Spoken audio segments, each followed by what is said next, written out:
Selamat datang kembali dalam video pembelajaran pokok bahasan vektor.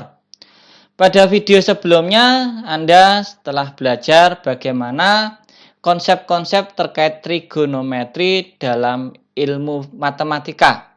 Maka sekarang saatnya kita menggunakan konsep dari trigonometri di matematika itu untuk menyelesaikan permasalahan pada fisika, yaitu pada konsep vektor.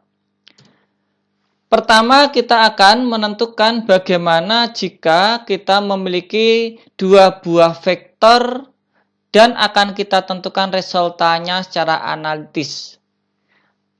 Jika kita punya dua buah vektor, yang dalam hal ini secara jajar genjang bisa kita gambarkan seperti ini. Misalnya ini adalah vektor F1 dan di sana adalah vektor F2, maka penyelesaian secara jajar genjang kita dapatkan vektor R yang warna biru ini.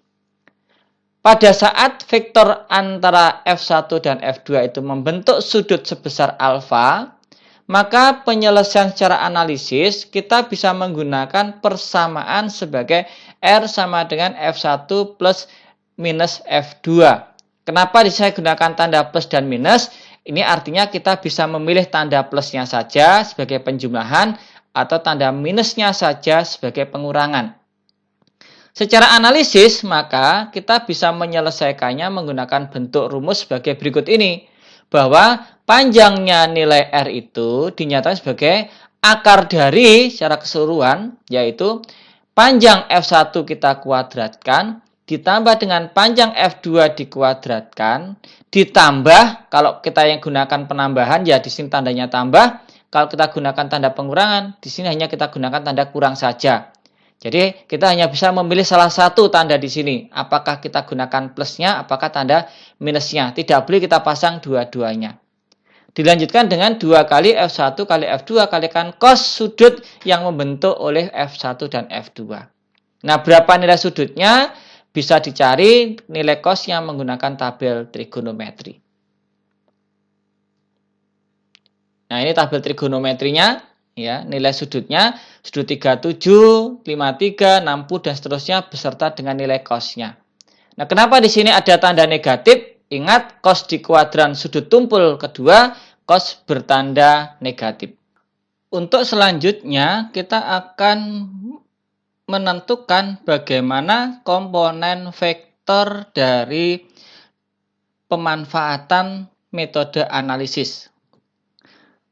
Telah Anda ketahui tentang komponen vektor itu merupakan penguraian dari sebuah vektor menjadi dua buah komponen vektor masing-masing berada di sumbu X dan berada di sumbu Y. Dan komponen vektor itu adalah saling tegak lurus. Karena apa? Ada yang di sumbu X dan ada yang di sumbu Y.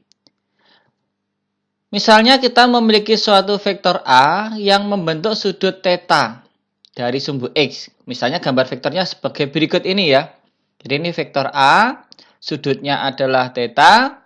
Maka kita kalau akan menentukan komponennya, kita tarik garis ke sumbu X untuk mendapatkan komponen di X.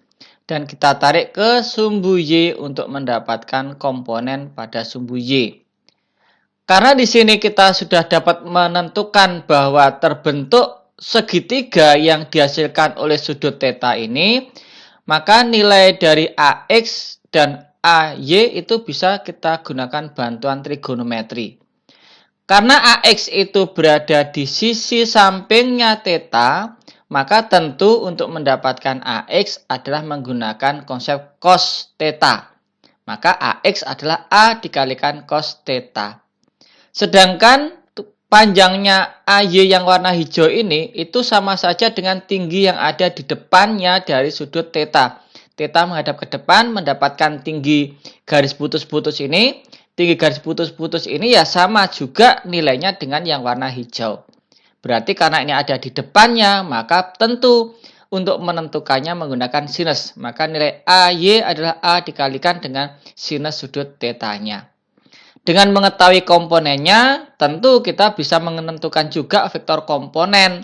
Artinya apa? Vektor komponen kita tuliskan sebagai nilai dari vektor A adalah AX pada sumbu I atau sumbu X ditambah dengan AY pada sumbu Y yang menggunakan simbol vektor satuan sebagai nilai J.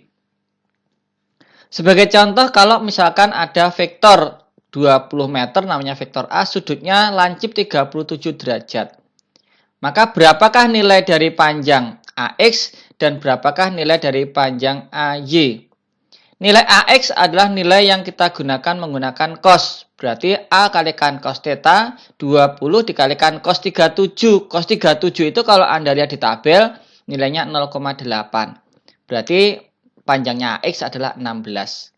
Kalau ingin mendapatkan panjangnya AY, kita gunakan A sin sudut theta.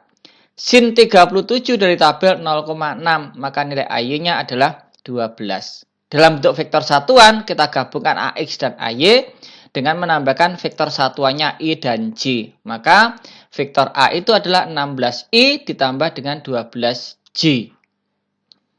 Untuk contoh yang berikutnya adalah vektor B. Sudutnya sudut tumpul 210 derajat. Berada di kuadran 3, maka gambarnya akan seperti ini. Maka komponen X-nya kita tarik ke sumbu X, kita dapatkan panjang AX. Komponen Y-nya kita tarik ke sumbu Y, kita panjangkan komponen sumbu AY. Maka untuk mendapatkan panjangnya X, ingat X itu selalu berdekatan dengan sudut theta di sampingnya. Berarti X itu menggunakan sudut cos-nya. Maka ini adalah BX adalah B cos theta dan dapat kita hitung seperti ini. Didapatkan bahwa sudut tumpul dari 210 untuk nilai cos, kalau kita ubah menjadi ke sudut lancip, cos di kuadran 3 bertanda negatif saat diubah ke sudut lancip. Maka mendapatkan negatif 20 cos 30 derajat. Maka nilai BX-nya adalah min 10 akar 3. Karena cos 30 derajat nilainya adalah akar 3 per 2. Ini harusnya ada tanda negatifnya. Sebentar Pak Dedi edit dulu. Nah, sudah harusnya bertanda negatif karena ada di kuadran 3 sehingga mendapatkan BX-nya min 10 akar 3 dan ini tampak juga kenapa bertanda negatif karena BX arahnya ke kiri. Untuk mendapatkan nilai BY, maka ingat menggunakan BY selalu menggunakan nilai sinusnya. Berarti sama dengan B sinus dari 30 derajat sebagai sudut lancip. Sinus di kuadran 3 sebagai sudut tumpul menjadi sudut lancip dia bertanda negatif. Maka mendapatkan nilai BY-nya adalah sin dari 30 adalah 0,5 maka min 10 meter. Artinya apa? BY arahnya ke bawah bertanda negatif. Dengan mengetahui BX dan BY kita bisa menentukan dari komponen vektor dalam bentuk vektor satuan. Demikianlah bagaimana trigonometri sangat bermanfaat dalam penyelesaian vektor secara analisis. Untuk itu, semoga Anda dapat memahami video ini dengan baik dan selamat belajar.